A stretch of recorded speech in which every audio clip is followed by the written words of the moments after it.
Assalamu alaikum brothers and sisters, hope you are all doing well and welcome back to another video. So brothers and sisters, today we are going to learn the translation of Surah Al-Fatiha, which we recite in the prayer. This is the best surah ever, with the best translation ever. Why is it compulsory to recite it in the salah? And we're going to tell the importance of this surah and many more in this video. Hope you like this video and make sure to remember what I say. Okay, make sure you learn it. Make sure that you implement when you pray, you think about the meaning, and then you will have more khushu in your prayer. So let's start with the name of Allah, the most merciful, the most rahim. In the name of Allah, I seek refuge with Allah from shaitan.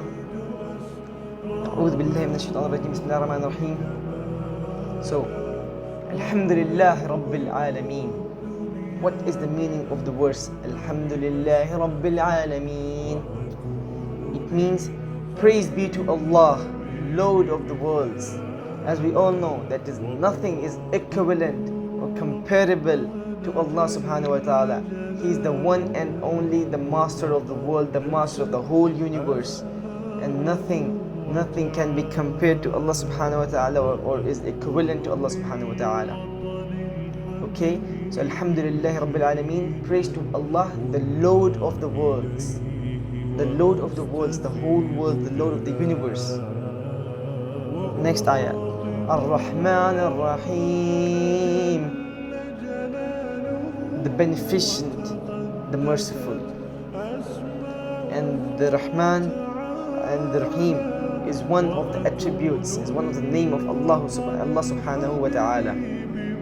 And you may know the 99 names of Allah subhanahu wa ta'ala, and these two are the names of Allah, and these two are the,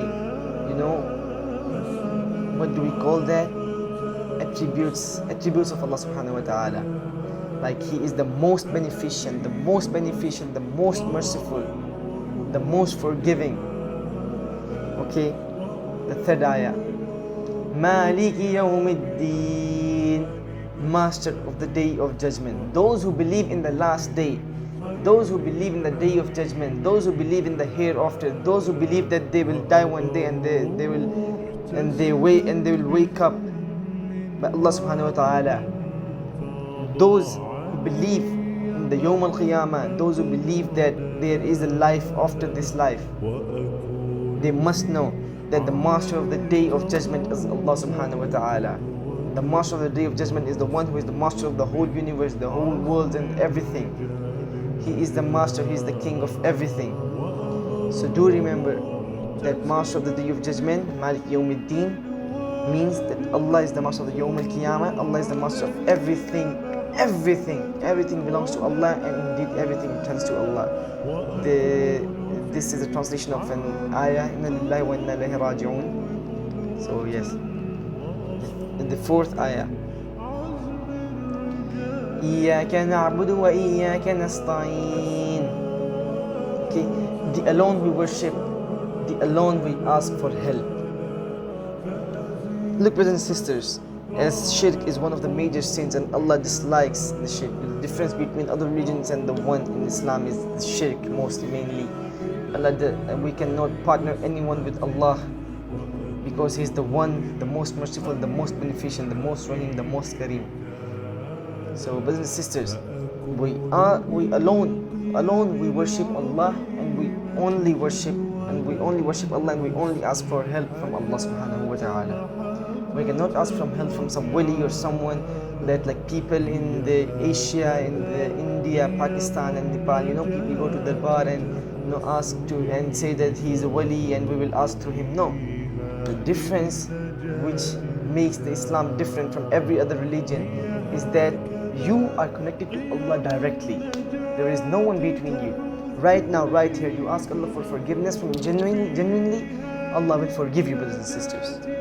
Allah will forgive you. La taqnatu min rahmatillah. Despair not of the mercy of Allah subhanahu wa ta'ala. Okay, brothers and sisters, so sorry, the chair is a bit uncomfortable.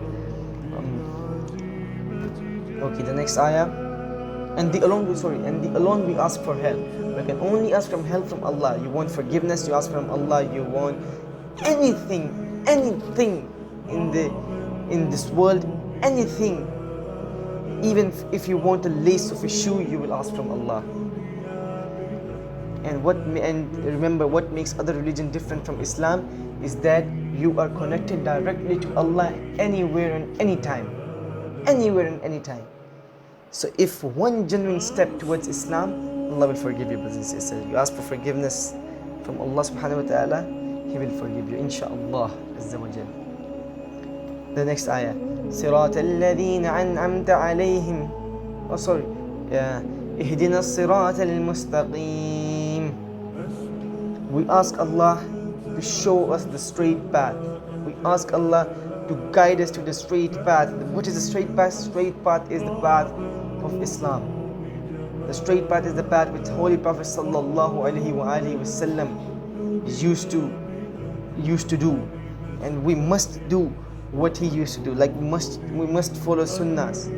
We must follow sunnah in order to have a successful and to be on the straight path. We must follow the sunnahs. We must follow the Quran in order to have a healthy, successful, and beautiful, happy, peaceful life. So yes, the next ayah. صراط الذين أنعمت عليهم غير المغضوب عليهم ولا الضالين.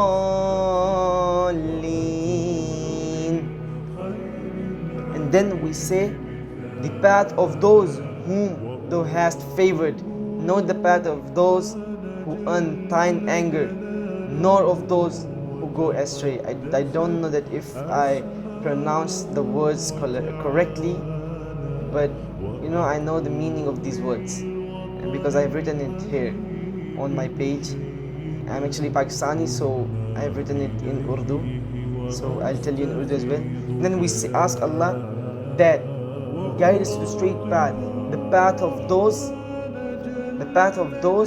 whom you love, the path of those whose destination is Jannah, not Jahannam. And then after that we say, note the path of those who earned your anger, Allah, who earned your anger. And I will show you one hadith here somewhere. So yes, the hadith is narrated by Adi bin Hatim radiyallahu ta'ala anha. I asked Allah's Messenger sallallahu alaihi wasallam about the statement of Allah, غير المغضوب عليهم, not the way of those who earn your anger, the one which I was telling you.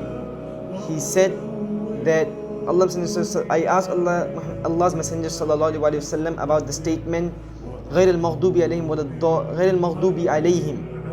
So he sallallahu alaihi wasallam replied, they are the Jews. They are the Jews. Okay. And the second one I asked him, ولا الضالين, nor of those who went astray, not even of those who went astray, who didn't disbelieve the Quran and the Hadith. And the Holy Prophet ﷺ replied, the Christians, and they are the ones who went astray. Okay, and this is an authentic hadith. This hadith is quoted by Al-Tirmidhi and Musnad Abu Dawood. So, and I'm telling you this hadith from this Quran, the noble Quran. So brothers and sisters, this is the Surah Al-Fatiha, and this is what we ask Allah in the prayer. This is we're talking to Allah. If you pray 5 times a day and still there is no guidance, how is it possible, brother, when you're asking Allah 5 times a day to show us the straight path, the path of those who believe, not the path of those who went astray and earned your anger? Is it possible? No way, brothers and sisters. One genuine step to Allah is what we need right now. One genuine forgiveness, and everything in this world is ours. And we are successful. We're successful. It's in the Quran. Who followed Deen Islam and acted upon it, he is successful. So brothers and sisters, this was our topic today. I hope you liked the video. So do listen this and do share it. And I won't ask you for subscribe or anything. My intention is just to spread the knowledge as much as I can. So Jazakumullah khair, brothers and sisters. Do take care of yourself. Fi aman Allah.